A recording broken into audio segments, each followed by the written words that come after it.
Get it one more time. You know, a number of years ago, I worked for TRW, Dirty Dogs, before Northrop absorbed them. And I was Obama before Obama was Obama. So I know what it means to sit you in a corner and don't let you do nothing.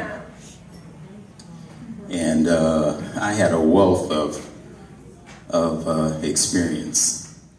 I was the, I guess you can call me a government audit expert. I never failed an audit. And instead of getting a parade, you know, they give you a little pat on the back. But TRW didn't really care for my knowledge, I guess. So they sat me in a corner in an office with an ocean view, mind you. And you know, when you got an office with an ocean view in aerospace, you must be doing something right. They sat me there for 3 years, just twiddling my thumbs. Didn't want to use me. I figured, okay, I'll just collect the check. So I spent my 3 years at TRW writing poetry.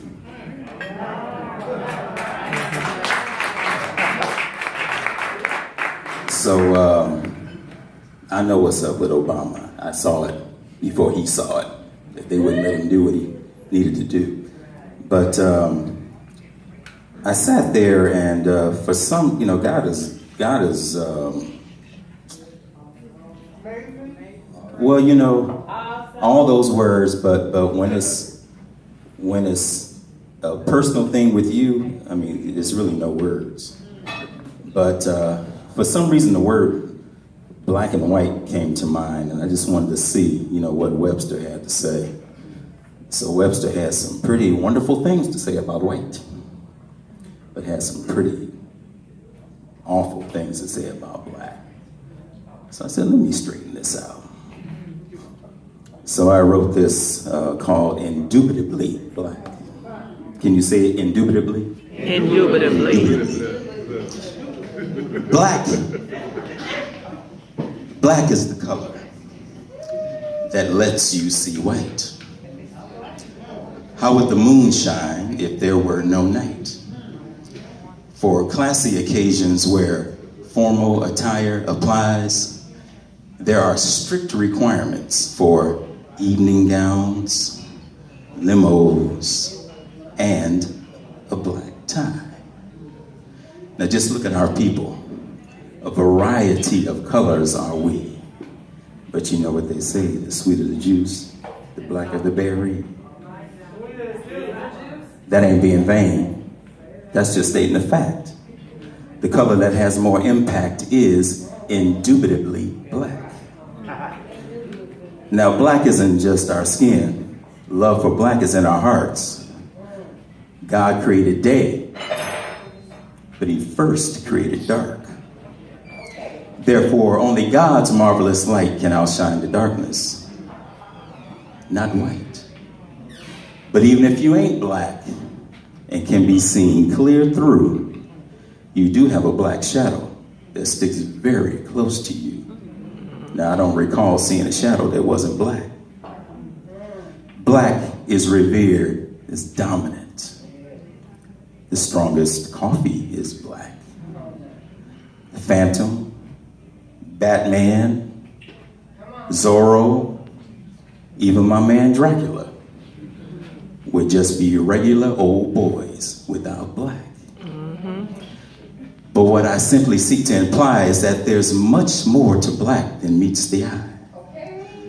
But you know, some would still dare snicker and look at us with disgust. But I don't mind letting them know that this strong, beautiful black skin covers all the dirt that's been done to us.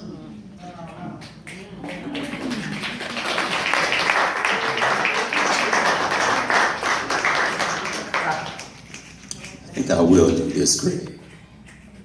I wasn't going to, but it's supposed to be Valentine's Day. Who knows what your five senses are? Anybody? Everybody know what the senses are? Well, this is a census analysis. And the results are racism's touch is not a pleasant encounter.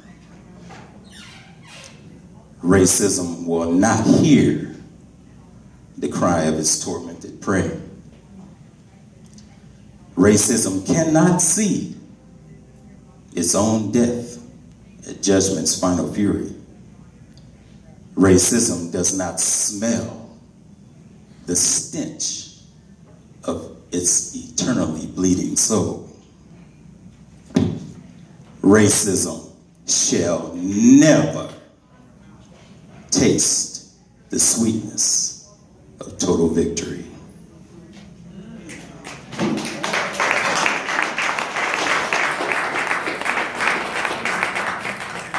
And since it is Valentine's Day coming up, I want to dedicate this one to my sweetie and my wife over here taking pictures. But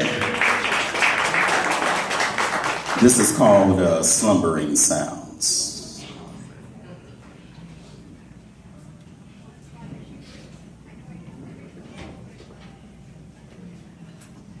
Now I'm getting nervous.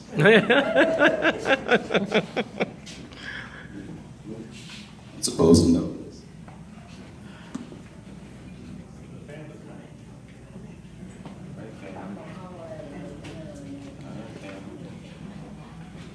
Oh, I remember this. A cool breeze as sensations flow. An ice cube around your navel. And as the vertical blinds chime, the sun is on the west side as many just hit a high note. The ceiling fans are turned higher as my fingers crawl like spiders down and around the backside of your brown cello-shaped frame. My touch is your pleasure. Approval sounds in every measure as many just hit another high note. No kids in here, are there? Tasting where you feel good. Now it's understood that turning you 180 degrees is just what you need to satisfy your Big Mac attack since the last time we met. The playlist is on random. What's next? Now twilight's calling and we're still bumping. The west side sun is headed east. Your peak is endless, but I won't end it until the third playlist repeats. So we'll take a summer's evening stroll on the pier, and as we're sensing the midnight tide is near, the next day is 3 minutes away as we rush to get that mocha freeze at the sidewalk cafe. Her sleepy head is on my shoulder. She knows I'll hold her, safe, like a royal treasure. Honor her majesty and for worse or for better. And like the moon shining through the sunroof, her glow provides actual proof that the previous love motions are still on her mind. She'll sleep much better this time.